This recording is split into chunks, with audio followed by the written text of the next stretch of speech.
तो जैसे कि मराठी भाषा की जो विजय हुई है महाराष्ट्र में, जहाँ पे जीआर को रद्द कर दिया गया है, उसके बाद ही एक जीत का जल्लोष मनाया जा रहा है, जहाँ पे खास तौर पे राज ठाकरे और उद्धव ठाकरे यानी कि महाराष्ट्र के करण अर्जुन जो दोनों भाई हैं, जिगरी भाई हैं, वो दोनों 18-20 साल बाद एक साथ रंगमंच साझा करने वाले हैं। तो कई सारे कार्यकर्ता आ जाए हैं, आम पब्लिक आई है आज जो जश्न मनाने, आज एक त्योहार की तरह वो मनाने वाले हैं। हमारे साथ कुछ भाई बंधु है महाराष्ट्र के। तो आप कौन से गाँव गए? मैं अंबेजोगाई से हूँ, डिस्ट्रिक्ट ऑफ बीड, वहां से आए हैं. तो आज दोनों भाई एकत्र साथ आहे यार, तुमचा काय मत आहे त्याच्याबद्दल, तुम्हाला काय सांगायचंय? आता हे दोन भाऊ एक झाल्यानंतर या महाराष्ट्रामध्ये एक नवीन एनर्जी निर्माण होणार आहे. आणि हे दोघं एक झाल्यानंतर गुजरातचं जे अतिक्रमण या मराठी माणसावर, या महाराष्ट्रातले प्रोजेक्ट कडे गुजरातला घेऊन जात आहेत. महाराष्ट्राला लुटण्याचं काम जे सध्या चालू आहे ते थांबवण्यासाठी या दोन भावाला एकत्रित येण्याशिवाय दुसरा पर्याय नाही. आणि शिवसेनेला बी उद्धव साहेब असो, राजसाहेब असो, ते शेवट भाऊच आहेत. शेवट मतभेद होते, मनभेद नव्हते. आम्ही एक झालोय आणि एक झाल्यानंतर भारतीय जनता पार्टीला या महाराष्ट्रातून त्याचा समूळ नायनाट केल्याशिवाय स्वस्थ बसणार नाही. तुम्ही इथे दोन्ही बंधूसाठी येणार या तुम्ही मराठी भाषेसाठी इथे येणार? मराठी माणसाच्या हितासाठी. बाकी राजकारण साईडला राहतं, नातं असतं. शेवट मराठी माणसाच्या हितासाठी, मुंबईच्या संरक्षणासाठी, या मुंबईवर जे अतिक्रमण चालू आहे, जे महाराष्ट्रातले मोठाले प्रोजेक्ट बाहेर जात आहेत, हे सगळं थोपवण्यासाठी राजसाहेब आणि उद्धव साहेब आज एकाच व्यासपीठावर येत आहेत. आणि त्या दोघांना भेटण्यासाठी किंवा त्यांचे विचार ऐकण्यासाठी आम्ही इथून आलोत. आणि हा महाराष्ट्राच्या इतिहासात स्वर्ण अक्षराने नोंदवला जाईल असाच अक्षर आहे. आणि जे उत्तर भारतीय बंधू महाराष्ट्रामध्ये राहणार त्याच्याबद्दल तुम्हाला काय सांगायचं? उत्तर भारतीय कुठल्याही या देशाच्या घटनेमध्ये तुम्ही कुठेही जाऊ राहू शकता, कुठेही व्यवसाय करू शकता, पण तुम्हाला तिथल्या मातृभाषेचा, तिथल्या संस्कृतीचा, तिथल्या कल्चरचा तुम्हाला सन्मान ठेवावा लागेल. तुम्ही महाराष्ट्रात येणार, 30-40 वर्ष राहणार, वरून मराठी माणसालाच तुम्ही दडपशाही करणार, तर मग असं कसं चालेल? मी जर दक्षिण भारतात गेलो, कर्नाटक मध्ये गेलो, तमिळनाडूत गेलो, आंध्रात गेलो, तेलंगणामध्ये गेलो, तर मला तिथली स्थानिक भाषा शिकावी लागेल, मला तिथल्या कल्चरचा सन्मान ठेवावा लागेल. आणि जर ते होत नसेल तर मला तिथे राहण्याचा अधिकार प्राप्त होत नाही. धन्यवाद. एकत्र येणार त्याबद्दल तुम्हाला काय सांगायचे आणि महाराष्ट्र जे मराठी भाषा आहे त्याबद्दल तुम्हाला काय सांगायचे? आज राजसाहेब 19 वर्षापासून आज उद्धव साहेब आणि राजसाहेब आज एकत्र येत आहे. आज महाराष्ट्राला सर्वात मोठा आनंदाचा क्षण आमच्यासाठी आज ही दिवाळी आहे. आणि उत्तर भारतीवरती तुम्हाला काय सांगायचे? उत्तर भारतीयांशी आम्हाला दोष काहीच नाही. उत्तर भारतीयांशी दोष नाही. त्या आम्ही तिथं उत्तर प्रदेशमध्ये जातो, आम्ही त्यांची संस्कृती वापरतो, त्यांनी आमची संस्कृती जपावी. आम्ही तिथं गेल्यानंतर आम्ही त्यांच्याशी हिंदीशीच बोलतो. इथं आल्यानंतर त्यांनी मराठी शिकायला काही हरकत नाही. आमचा त्यांना विरोध नाही. आता आपण दुसऱ्या राज्यात जातो तर हिंदी भाषेमध्ये बोलतो. आता महाराष्ट्रात आल्यावर प्रत्येकाने मराठी बोलायलाच पाहिजे. मराठी म्हणजे गरजेची, कारण महाराष्ट्र आहे. आणि उद्धव साहेब, राजसाहेब एकत्र आल्याने सर्व चांगलं होईल महाराष्ट्रात. काय नाही, मराठी माणसाच्या हितासाठी दोन ठाकरे एकत्र आले, त्यांचा आनंद आहे.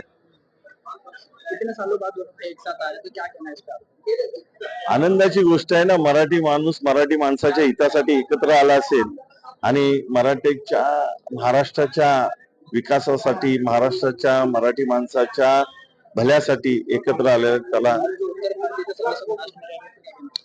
देखिए, उत्तर भारतीय रहने दो, गुजराती रहने दो, मारवाड़ी रहने दो, ये सब हमारी मासी है, लेकिन माँ को तो छोड़ नहीं सकते है ना. महाराष्ट्र तो हमारी माँ है.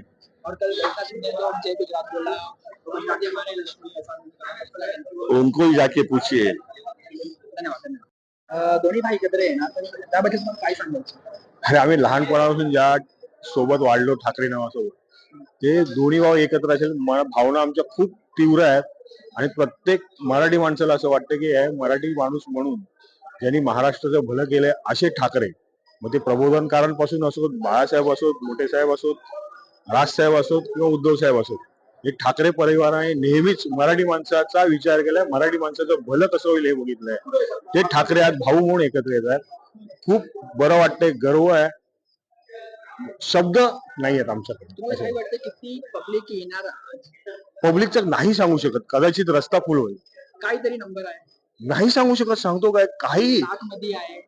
अहो अशी परिस्थिती आहे ना की आम्हाला मॅनेजमेंट करताना हालत खराब होणार आहे. काही लोकांना जे मॅनेजमेंट करतात त्यांना हालत खराब. कारण आज सकाळी 7 वाजल्यापासून लोक निघाली आहेत कुठून कुठून.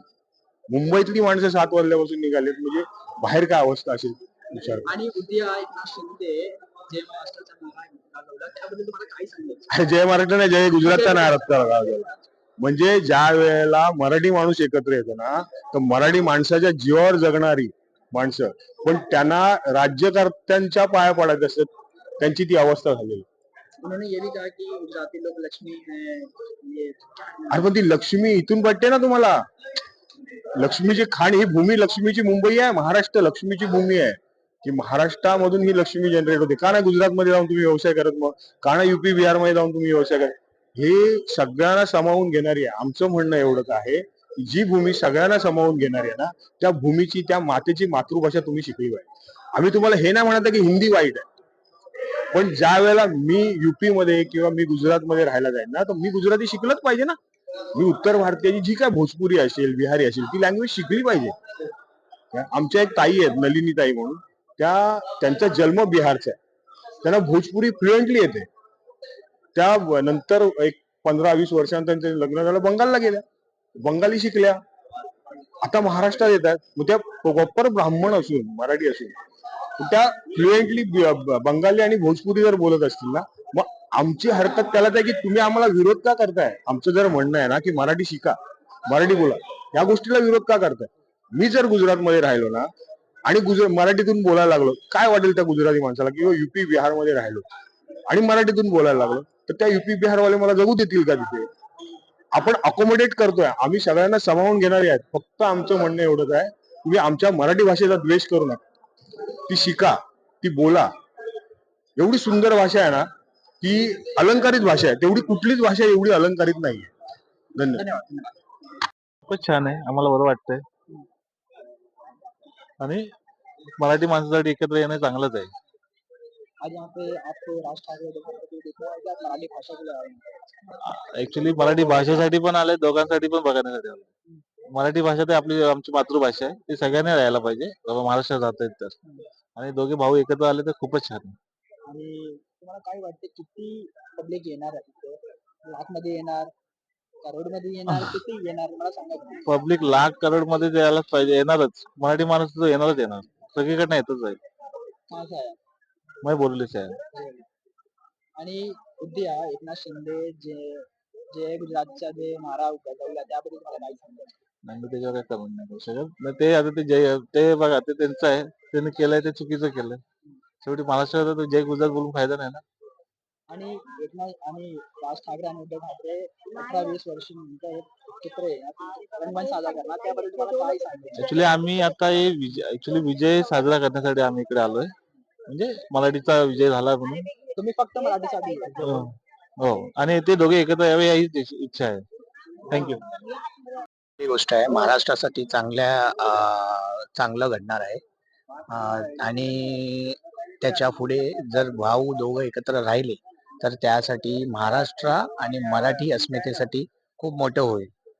आणि उद्या जे एकनाथ शिंदेने जे नारा गाजवला जे गुजरातच्या, त्याबद्दल तुम्हाला काय सांगायचं? नाही, महाराष्ट्रात मराठी माणूस आणि मराठी भाषा ही टिकली पाहिजे. त्यासाठी त्यांनी जे केलंय ते चुकीचंच केलंय.